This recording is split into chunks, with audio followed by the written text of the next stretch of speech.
Greetings mga migs! Welcome back sa Buhay ng Salita TV. So ngayon ay usapang deity. So ano nga ba ang ibig sabihin ng deity? At so kung paano nga ba mag-worship sa gusto mong deity, personal deity? At saka kung anong mga kinakailangang gawin para sa practice na ito.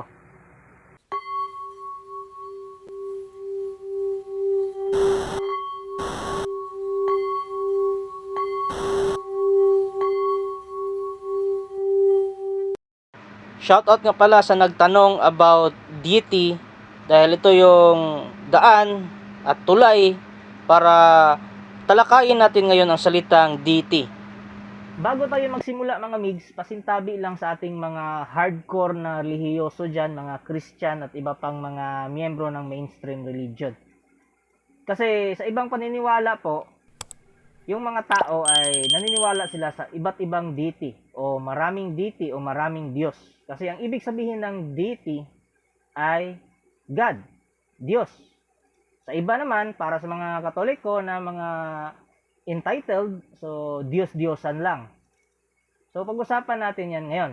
Pero doon tayo sa mindset ng mga taong bukas ang isipan with regards to many deities or gods. Mga migs, before pa na-establish ang Catholicism at iba pang mga religions, ang pinakamatanda na religion talaga, according sa mga scholars, not to the biased religious member, Hinduism po. Yan yung the oldest religion. Sa iba naman, sabi nila Islam because the first Muslim daw is Adam.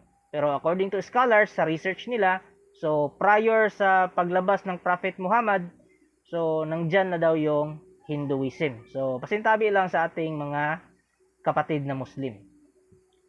Ang mga deity po, before our mainstream religions sa panahon na ito, so dati pa lang, marami ng mga deity o mga Diyos. Sa India, marami silang mga Diyos, pero isa sa mga popular ay si Lord Shiva, Kali, Ganesha, at sina Vishnu at Brahma. So, bawat sa isa sa mga yon ay mga deity. So, mga Diyos sila. Tapos, yung mga Diyos na yon, meron silang mga followers. Meron silang mga tagasunod. So, yun na yung mga tao na nag-worship sa kanila. And then, yung paniniwala na yon is napasa-pasa na sa ibang parts ng Southeast Asia. Parts naman ng Southeast Asia ay na-popularize doon yung Islam. So, one God lang sila, si Allah. Sa part naman ng Southeast Asia na dito sa Pilipinas is na-invade tayo or na-colonize tayo ng Spanya. So, kaya ang naging religion natin ngayon sa kasalukuyan ay mostly Katoliko. Kasi yan yung itinatak sa mga utak natin ng mga praile. Pero bago pa dumating ang mga Espanyol, ang mga Pilipino ay meron ng mga deity. So, bawat Pilipino, bawat tribo, kahit sa ngayon, may kanya-kanya silang mga deity. Mayroon silang deity sa pag-aani, mayroon silang deity na dinadasalan sa tagaprotekta, meron silang deity na dinadasalan sa pakikipagdigma. So, yan yung practice ng mga sinaunang Pilipino. So nagtatanong na kung paano magsimula sa pag-worship ng deity, so dapat i-detach mo yung sarili mo sa mainstream religion. Kasi yung mainstream religion, bias talaga yan. Kasi gusto nila one God lang, tapos sa utak nila, sa tingin nila, sila lang yung tama. At yung ibang mga paniniwala ay hindi tama. So, gusto nila na respetuhin natin yung paniniwala nila. Pero yung sila, hindi may respeto sa paniniwala natin. So, ganito yan. Ang mga tao kasing nag-worship ng deity ay mga malalaya sila. It's because hindi nila kinukulong yung sarili nila sa isang deity lang. Marami silang dinadasalan na deity. tulad ng mga nasa tribo. Pero sa tribong yon, meron silang pinaka main deity. Pero meron din namang ibang tribo na iisang deity lang talaga ang nag-guide sa kanila. Digmaan man, healing man yan, harvest man yan, pagtatanim, pagtatawag ng ulan, ganon.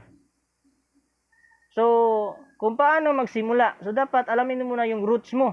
Kung may tribo ka ba, o wala ka namang tribo, so maghanap ka ng deity na naangkop sa karakter mo. So, maghanap ka ng deity na angkop sa mga practice mo sa araw-araw. O kung gusto mo namang magbago, so maghanap ka ng deity na sa tingin mo na ang practice sa pag-worship ng deity na yon ay makakapagbago sa ugali mo. Kung ako naman tatanungin nyo, if I were to choose a deity, of course, God the Father, siya. Alam nyo kasi, ito, marami namang magagalit. Jesus was just a messenger. Ang purpose talaga ni Jesus sa pagpunta dito is turuan tayo how to raise our vibration. Sa paggawa yan ng mga righteous action at meditation at iba pa mga practices na nakakapag-uplift sa ating vibes. Unfortunately, iniba yan ng mga mainstream religion para kontrolin yung tao. Pati yung mga nasa Bible na kasulat, pinag-swap-swap na. Kasi akala ng iba, mga apostoles na nagsulat ng Bible. Hindi po. Mali yan. Mag-research kayo. Huwag kayong magalit. Imbis na magalit kayo, mag-research kayo, magsaliksik kayo. So, ang purpose ni Yeshua is tulungan tayong tao mag-uplift. Para pag natsugi na tayo, hindi na tayo pabalik-balik dito sa pag-reincarnate. Magiging mas mataas na ang espiritu natin at doon na tayo maninirahan sa mas mataas na dimension. So, yun yung Christ consciousness. So sa ibang religion naman, so sa ibang paniniwala naman, yung mga sarado relihiyoso, yung mga taong yon parang na-deceive yun or nalinlang sila ng mga Diyos nila. Kasi gusto nila, samba lang ng samba, i-offer mo ang sarili mo sa Diyos mo. So pag namatay ka, reincarnate ka na naman dito sa lupa.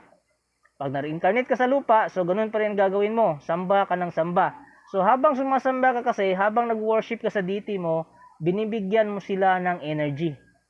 So para tayong food source, para tayong pagkain ng mga deity or ng Diyos o sino man yung Diyos na sinasamba nyo. So ayaw ng mga Diyos na yon na kayo ay mag-uplift ng vibration. Ayaw nila ng ganun kasi pag nagpataas ka na ng vibration, hindi ka na dito sa third dimension. Yung kaluluwa mo, sa mas higher dimension na. So, ayaw nila ng ganun kasi mawawalan sila ng pagkain. Kaya, nililin lang tayo ng mga Diyos na yan. Nag-imbento sila ng religion.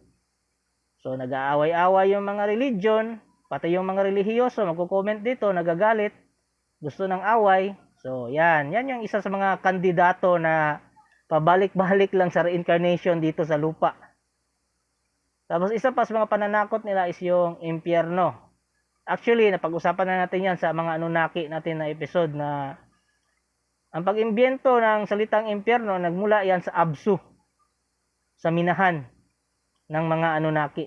Kasi doon ikinulong siya nung nahuli siya na inimbento niya or genetically in-engineered niya si Adam and Eve.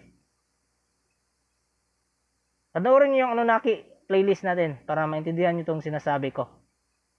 So kung ikaw, balak mong magsamba sa isang deity, hindi kita mapipigilan.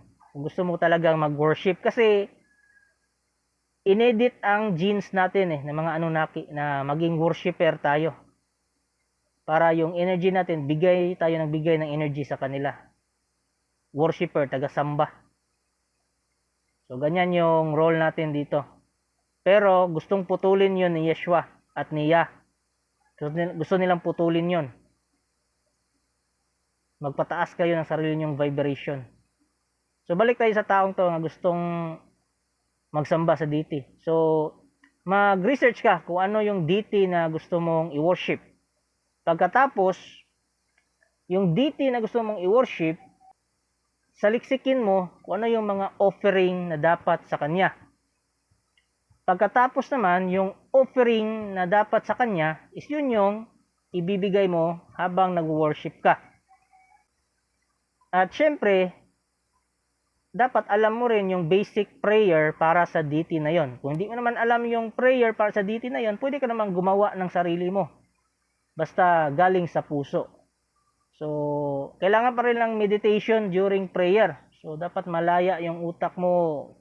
Hindi magulo yung utak mo at ang puso mo para makakonect ka sa deity mo. Una talaga dyan is greetings. I-greet mo sila. Pagkatapos mong i-greet, offer mo yung offering mo, yung mga alay mo. Pagkatapos, yun, doon ka na maglahad ng saloobin mo. Kung gusto mong sila mag-guide sa buhay mo, ganon. So, dako naman tayo sa Katoliko. Kasi sa Katoliko, parang ganon din yung sistema eh. Mga deity rin, pero iba lang yung terminology. Patron saint. So, sa mga Katoliko, meron tayong mga patron na mga santo. Tulad ng mga exorcist, yung patron saint nila, kung hindi ako nagkakamali, ay si Saint Benedict. Ang patron po na santo ay hindi po siya Diyos. Ito ay tagapamagitan lamang.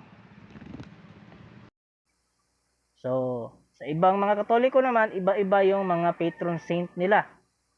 At sa mga parokya. So, kung ikaw ay Katoliko at yung konsepto ng deity ay nasa sayo, so better na doon ka na lang mag-focus into patron saint. Kasi parang ganun din yung siste. Kung hindi ka naman Katoliko, kung pagano ka or wala kang relihiyon, so you are free to choose your deity. Pwedeng Hindu deity, pwedeng yung ginagamit sa Thailand, yung Taoisuan, at iba pa mga deity doon.